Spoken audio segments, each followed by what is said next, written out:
నమస్తే శ్రీ మాత్రే నమః శ్రీ గురుభ్యో నమః।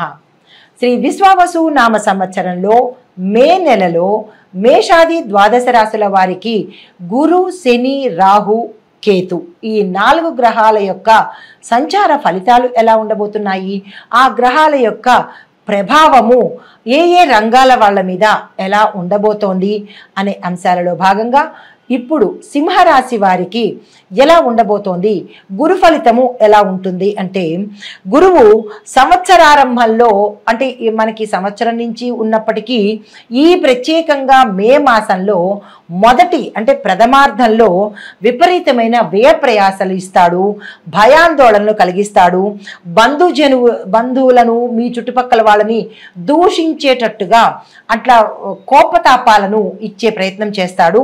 తర్వాత ధనధాన్యాలు నష్టము, ఉద్యోగ నష్టము, ఆరోగ్య నష్టము కలగజేయబోతున్నాడు।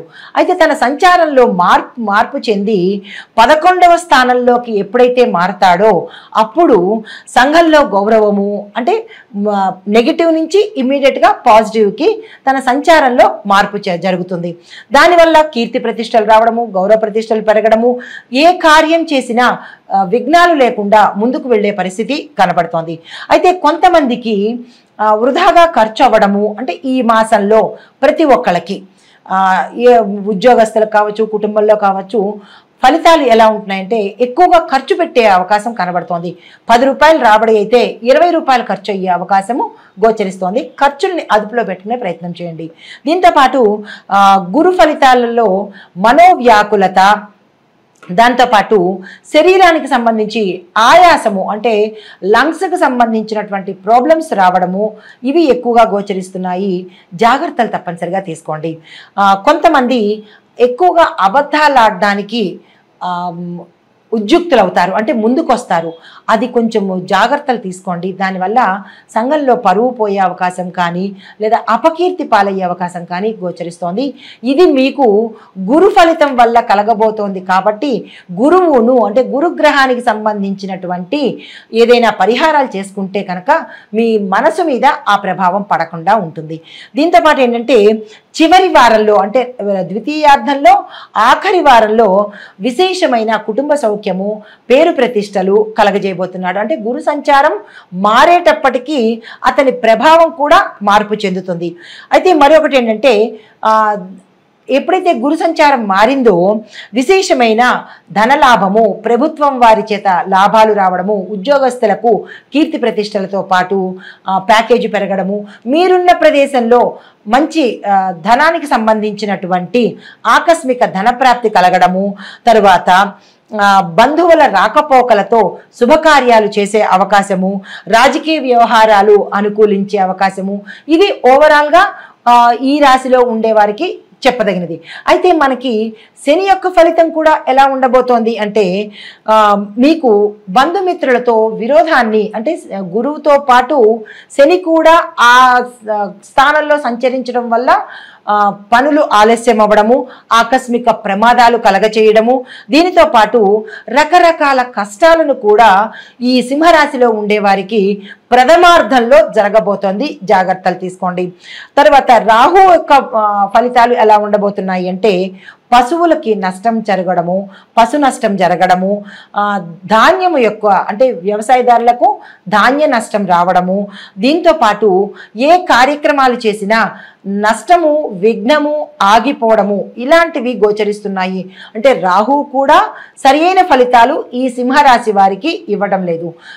సింహరాశిలో ఉండేవారికి కొంత అన్ని రకాలుగా ఇబ్బందులే ఈ మాసమంతా అని చెప్పక తప్ప। కేతువు మాత్రము కొంత ఊరట ఇవ్వబోతున్నాడు, సమాజంలో పలుకుబడి ఇస్తున్నాడు। అంటే 3 గ్రహాలు మీకు వ్యతిరేకంగా ఉన్నాయి, గురు శని రాహు వ్యతిరేకతను, కేతువు మాత్రమే మీకు కొంత సానుకూలతను కలగజేసే అవకాశం కనబడుతోంది।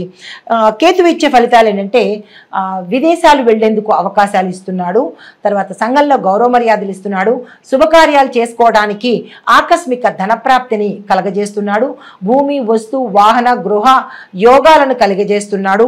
దీంతో పాటు కుటుంబంలో సఖ్యత, అన్యోన్యత ఏర్పడే అవకాశం కూడా కేతు ప్రభావం వల్ల కొంతమందికి కనబడుతోంది.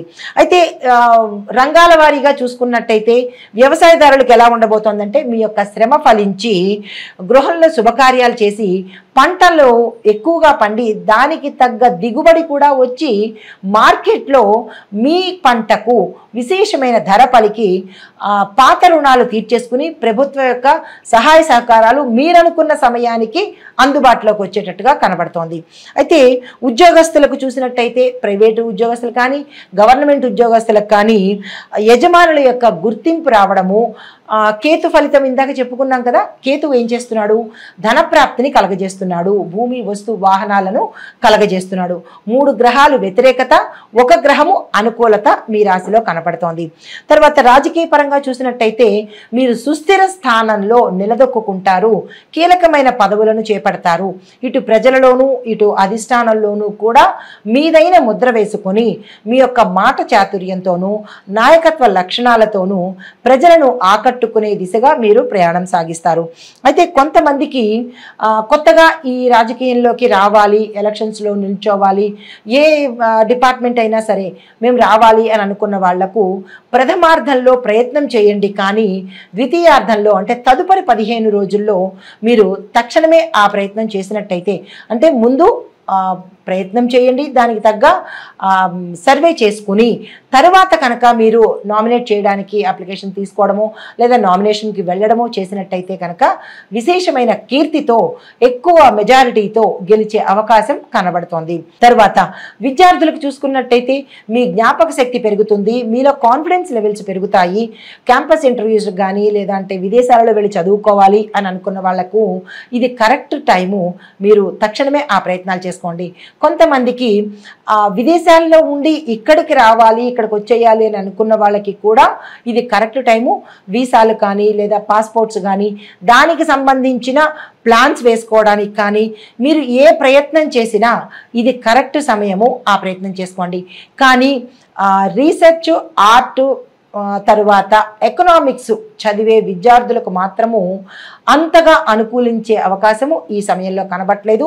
అది రాహు ఫలితం మీ మీద ఎక్కువగా ఉంది కాబట్టి మీరు రాహుకు సంబంధించినటువంటి జపతపాలు కానీ లేదా అంటే హోమాలు కానీ శక్తి ఉన్నవారు చేయించుకున్నట్టయితే కొంత సానుకూలమైన ఫలితం పొందుతారు.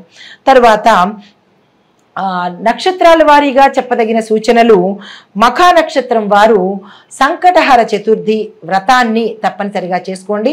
ప్రతి బుధవారము గణపతి ఆలయానికి వెళ్ళి అక్కడ స్వామివారికి గరికమాల సమర్పించి మీ యొక్క సంకల్పాన్ని చెప్పుకున్నట్టయితే గురు, శని, రాహు అంటే 3 గ్రహాలు మీకు వ్యతిరేక దిశలో ఉన్నాయి కాబట్టి వాటిని సానుకూలపరచడానికి గణపతి ఆలయ సందర్శనము ఈ మఖా నక్షత్రం వారు తప్పనిసరిగా చేసుకోండి ప్రతి బుధవారము. తదుపరి పుబ్బా నక్షత్రం వాళ్ళు మహాలక్ష్మి అమ్మవారి ఆలయ దర్శనం చేసుకుని అక్కడ అమ్మవారికి కుంకుమ పూజ చేయించుకున్నట్టయితే కనుక ఈ మఖా నక్షత్రంలో ఉన్న స్త్రీలకు సంబంధించినటువంటి ఇబ్బందులు తొలగిపోవడము, సౌభాగ్యంగా ఉండే అవకాశం కూడా ఇక్కడ కొంత సానుకూలంగా ఉండే అవకాశం కనబడుతోంది. అయితే ఉత్తరా నక్షత్రం వాళ్ళు మాత్రము ప్రతి ఆదివారము సూర్యుడి ఆరాధన చేయండి. సూర్యుడికి అర్ఘ్యాన్ని ఇచ్చినట్టయితే కనుక అనారోగ్య సూచనలు పోవడం కానీ లేదా ఈ రాహు, శని, గురు సంచారం వల్ల పడే ఇబ్బందులు తొలగే అవకాశము గోచరిస్తోంది. అయితే మీరు సూర్యాష్టకం పఠించేటప్పుడు నియమనిష్టలు పాటించండి. మాంసాహారాన్ని, మద్యాన్ని తీసుకోకుండా రవిగ్రహానికి చేసినట్టయితే విశేషమైన ఫలితాలు పొందుతారు. ఈ నియమ నిబంధనలు రవిగ్రహానికి తప్పనిసరిగా పాటించుకోండి. ఇది ఈ రాశిలో ఉండేవారికి చెప్పదగిన గోచారరీత్యా ఫలితాలు, పరిహారాలు, సూచనలు. నమస్తే.